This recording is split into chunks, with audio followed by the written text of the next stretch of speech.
Hello, YouTube. My name is Asher. I was raised a Christian and also spent 5 years as a LaVeyan Satanist, and I've learned a few things from both sides I'd like to share with you now. You see, I've read both the Holy Bible as well as the Satanic Bible, and both have opened my eyes a lot.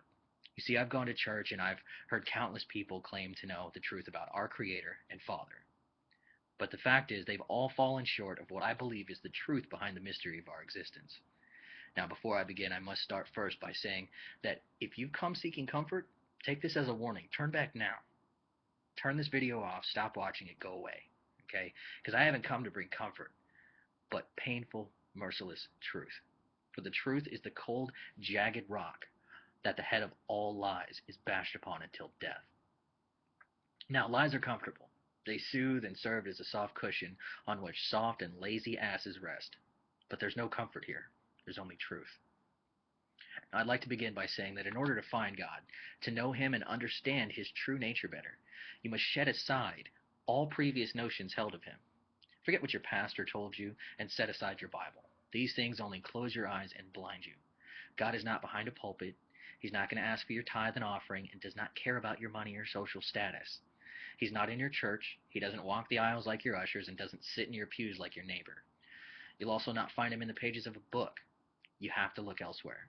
Because if you think for a second that God and everything there is to know about Him was written by men over 2,000 years ago in a book that has since been altered and changed time and time again, then you are sorely mistaken. You see, I've come to wake you up. Allow me to be your alarm clock. Now, the first place you have to look for Him is within yourself. It was written that man was made in God's image. If this is true, then every action, reaction, response, and emotion that you possess was designed exclusively by Him. You see, in His image doesn't mean identical to Him, but rather how He imagined us. And if He saw fit to program these natural responses into each and every one of us, then so too must He possess these traits, because He would have to know them in order to find them appropriate for us. Now, this means if you hate, He hates. If you lie, guess what? He lies. If you love, He loves. If you despair, He despairs, just as you do. Respect and understand that we are talking about the single and divine creator of all that exists, not some low-level deity in a pantheon of higher beings. To use an analogy, for example, I'm the creator of this video blog. There's nothing in it that I did not put in here. If there's anything in it, it's because of my direct action, and I take full responsibility. Now, God's the same way. He's the creator of this universe, and the same applies to Him exactly.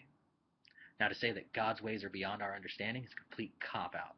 It's a lazy way of not even trying. Now, we may not understand everything there is to know about Him, but He's given us plenty of tools to use and get to know Him better. Now, this is the point of what I'm saying today and will continue to say later in other videos.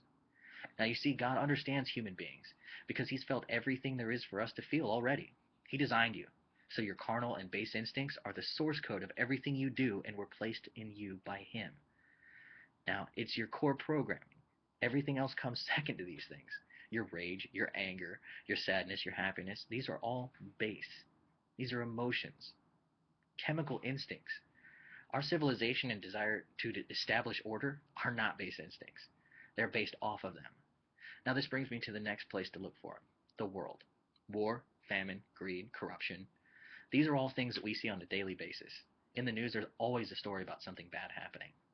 Now, let me ask you something. If it was against God's will, what makes you think that He would prevent 3 men from being consumed by fire in the Old Testament, but not stop a man from going into a school and shooting up children? The base fact is this. To acknowledge God as the omnipotent creator of everything that exists in our universe, you have to acknowledge that there is nothing that exists outside of His authority. To challenge this is to challenge the authority of God. And that's called blasphemy. It's a sin against God. Now, I want you to think about that until my next video.